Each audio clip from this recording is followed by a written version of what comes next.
क्या करूं यार, पढ़ने में मन ही नहीं लगता।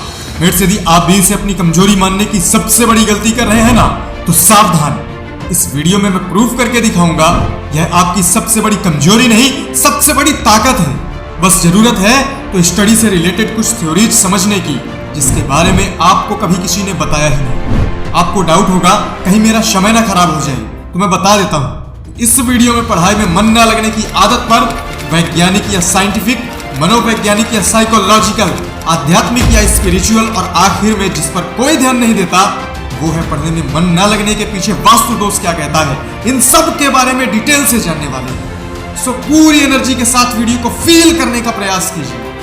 विज्ञान के अनुसार इस बात को समझने के लिए हमें 25 लाख साल पहले जाना होगा। उस समय मानव अपने आदि स्वरूप में था। उसके दिमाग की उस समय जो प्रोग्रामिंग थी, उसमें आदि मानव को सिर्फ खाने के लिए स्ट्रगल करना होता था। उनकी एक सबसे खास बात यह थी कि आदि मानव इधर उधर घूमते रहते थे, इसलिए उन्हें अपने परिवार के सदस्यों की गिनती याद करने के अलावा दिमाग में ज्यादा जोर नहीं डालना पड़ता था। आपको क्या लगता है उस समय के होमो सेपियंस में बुद्धि की कमी थी क्या? नहीं, ऐसा बिल्कुल भी नहीं है। पर उनकी कंडीशंस ऐसी थी जिसके कारण उन्हें कभी ज्यादा सोचना नहीं पड़ता था या सोचने की जरूरत नहीं पड़ती थी।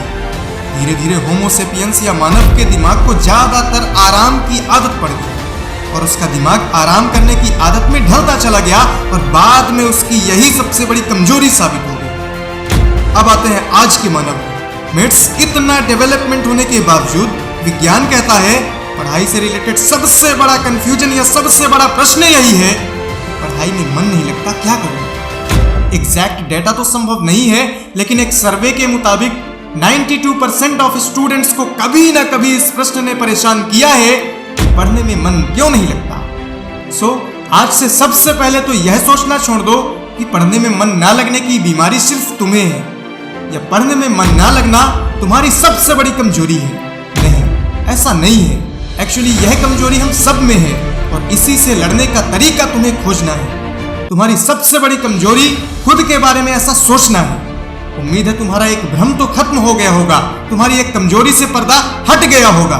तो अब आते हैं मनोविज्ञान या साइकोलॉजी की एक ऐसी बात पर जिसे यदि सही से समझ गए ना, तो फिर सारे डाउट्स खत्म हो जाएंगे। एक बात पर गौर करके देखो, ऐसा क्या हो जाता है कि एग्जाम से एक दिन पहले तुम 10 से भी ज्यादा चैप्टर्स पढ़ के पूरा याद कर लेते हो। पेपर से एक दिन पहले तुम्हारा दिमाग इस बात को आखिर एक्सेप्ट क्यों नहीं करता है कि यार पढ़ने में मन नहीं लग रहा, क्या करूं?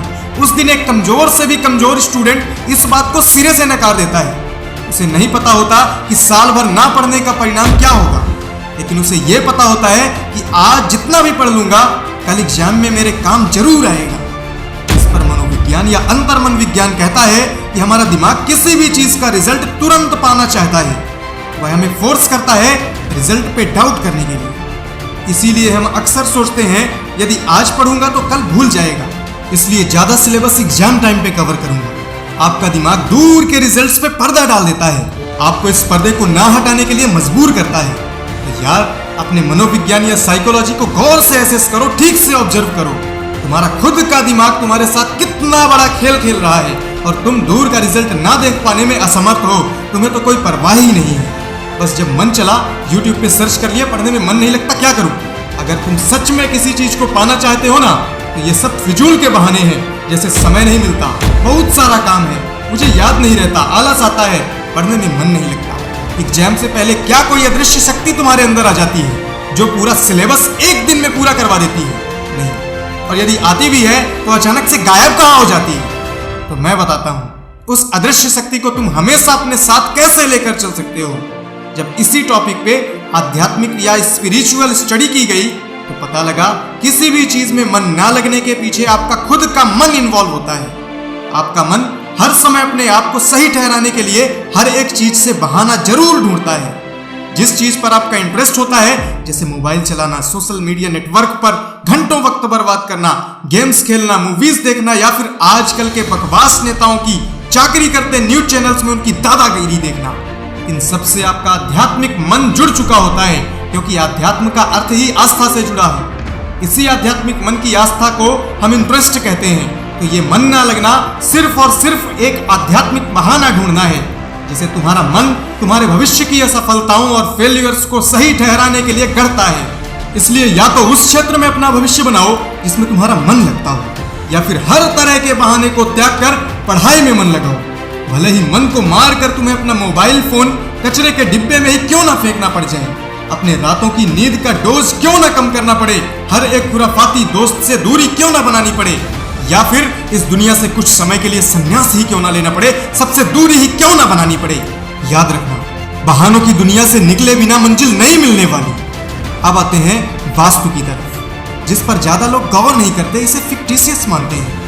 यह एडवाइस मोटिवेशनल वीडियोस के इतिहास की ऐसी पहली एडवाइस होने जा रही है।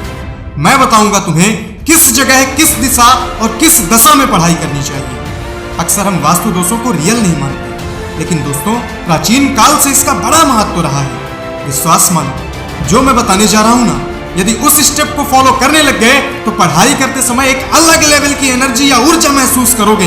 एक अलग चमत्कार का अनुभव फर्स्ट डे से तुम्हें होने लग रहा होगा। मेट्स, यदि पढ़ते समय तुम उत्तर दिशा या फिर उत्तर पूर्व दिशा में बैठकर पढ़ना स्टार्ट करते हो और लगातार इस रूटीन को फॉलो करते हो ना, तो वास्तु कहता है चमत्कार जैसे अनुभव होने शुरू हो जाएंगे। तुम पूछोगे ऐसा क्या है इस दिशा में?